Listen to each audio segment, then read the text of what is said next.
What's up, y'all? So I wanted to talk about this a little while back, but I just never really found the time to upload it. But it's not big news, but like a little while back, apparently Dwayne the Rock Johnson and Andrew Tate had a back and forth on Twitter, and I think the thing that really sort of like I didn't really focus too much on their back and forth, but I did pay attention to some of the comments that was in there. And there was one comment in particular that stood out to me, and it was a gentleman basically like saying something to the effect of celebrating the possibility of Dwayne the Rock Johnson losing in a fist fight against Andrew Tate. And the thing that bothered me the most about that statement was how many likes it got.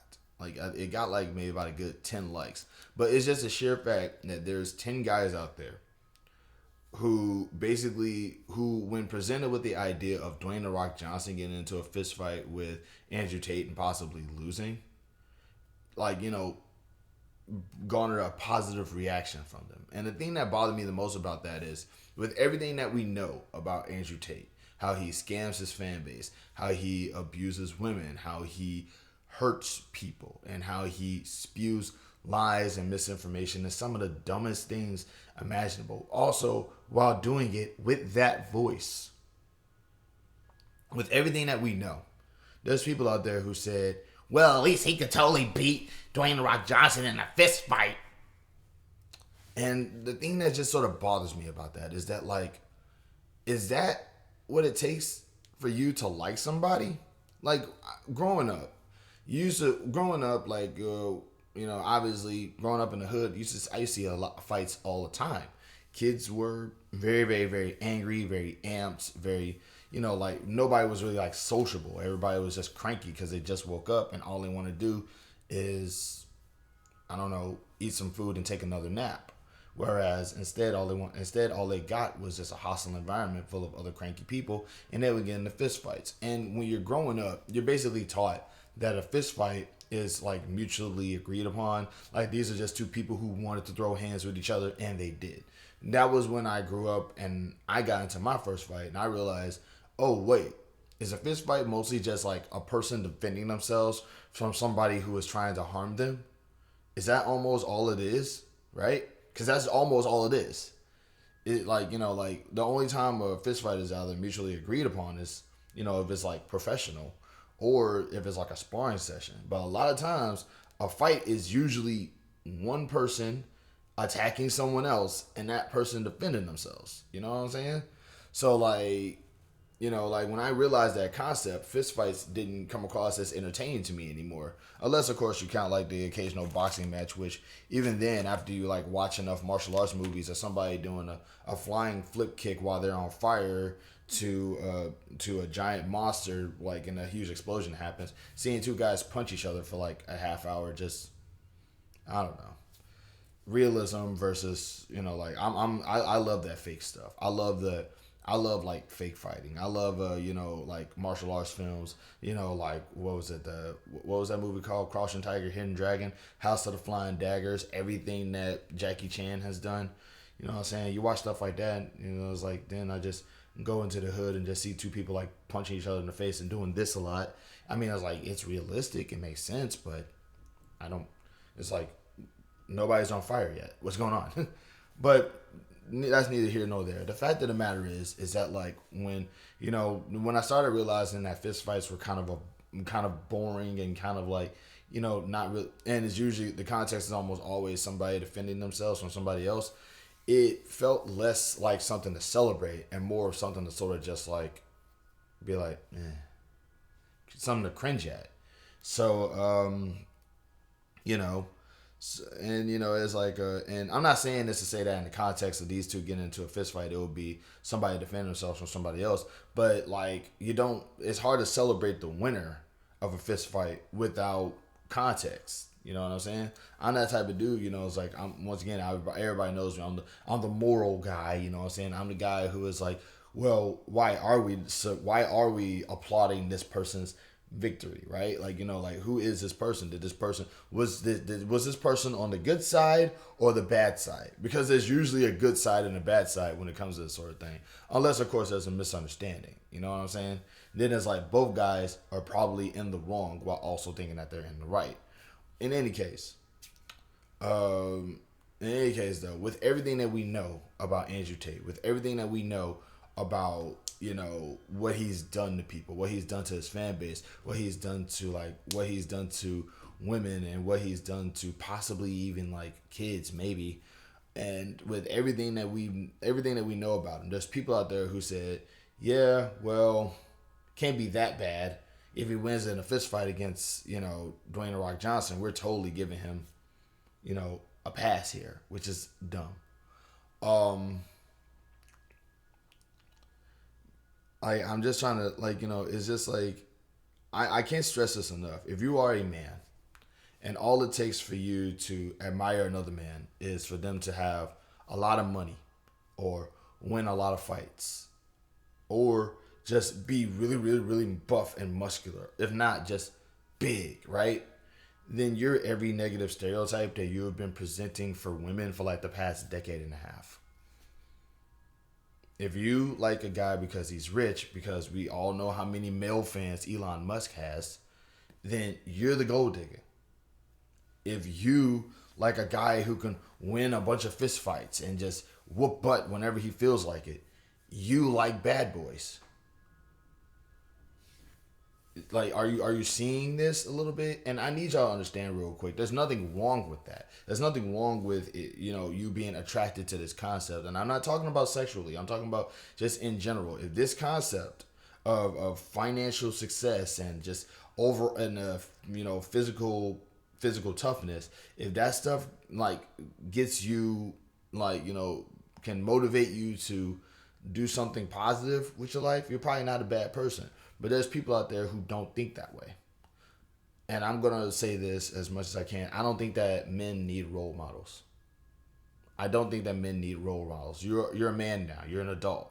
You should be your own role model. You should be trying to figure out who you are instead of trying to instead of trying to make yourself out to be like another person.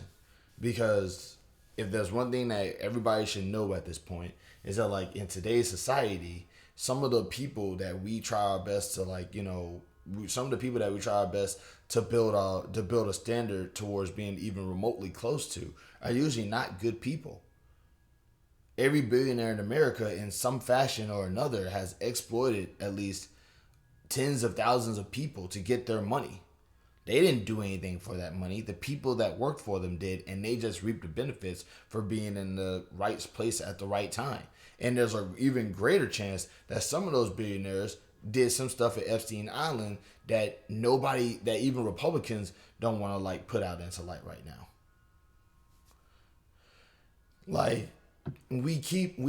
I feel like as men, we don't need role models. We don't need a standard to try our best to reach towards, because people have been proven time and time again that no matter how great of a person you think somebody is, they're usually terrible.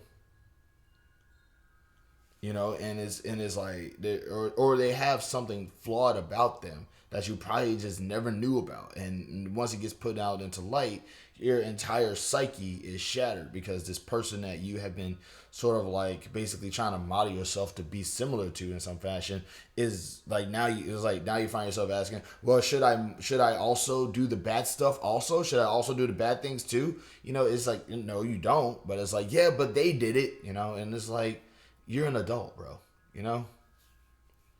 It's should we really just kind of I feel like as men, or rather, we just sort of need to take a step back and realize that a lot of these standards that we're putting on ourselves is just wildly unrealistic. Some of these things we're just not going to be able to do.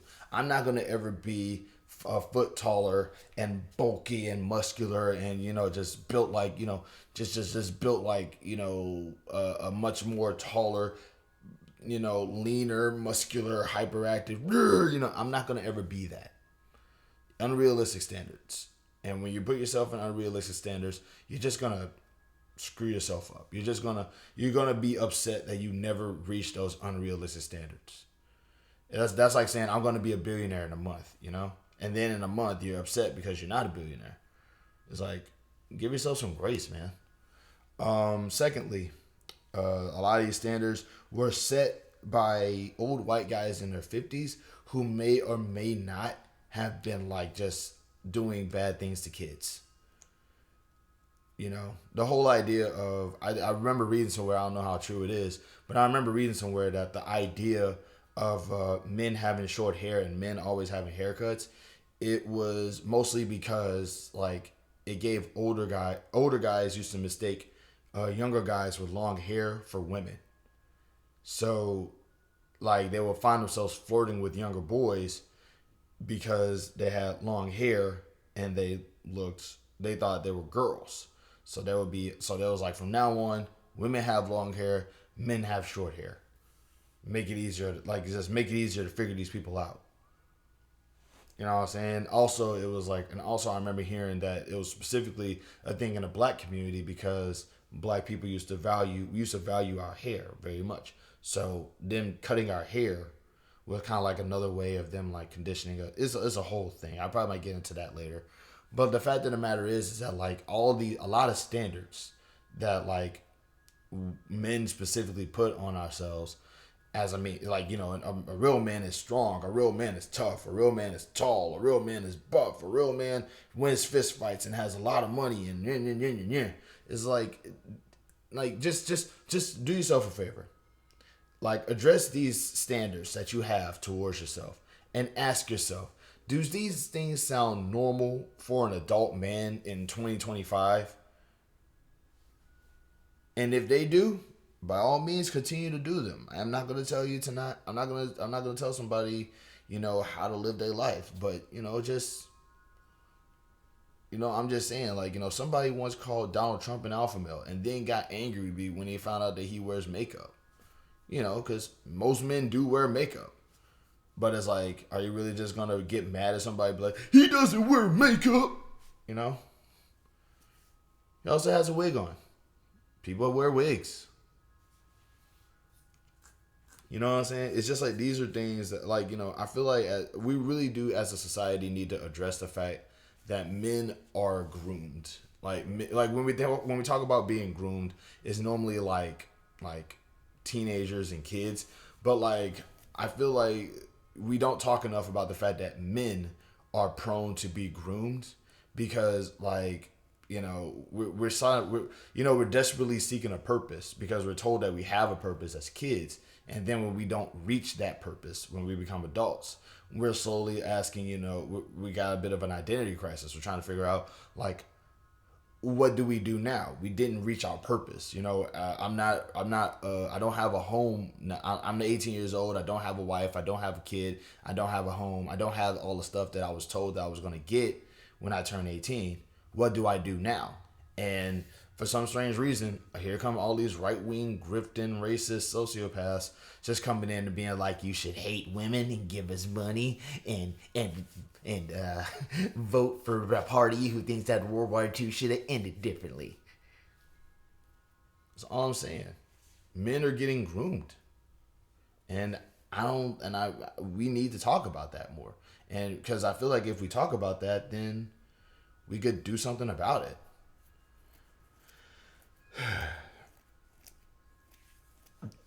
Also, in the situation between Andrew Tate and versus Dwayne the Rock Johnson, I don't care who wins. I'm still gonna dislike Andrew Tate. Love and peace, y'all.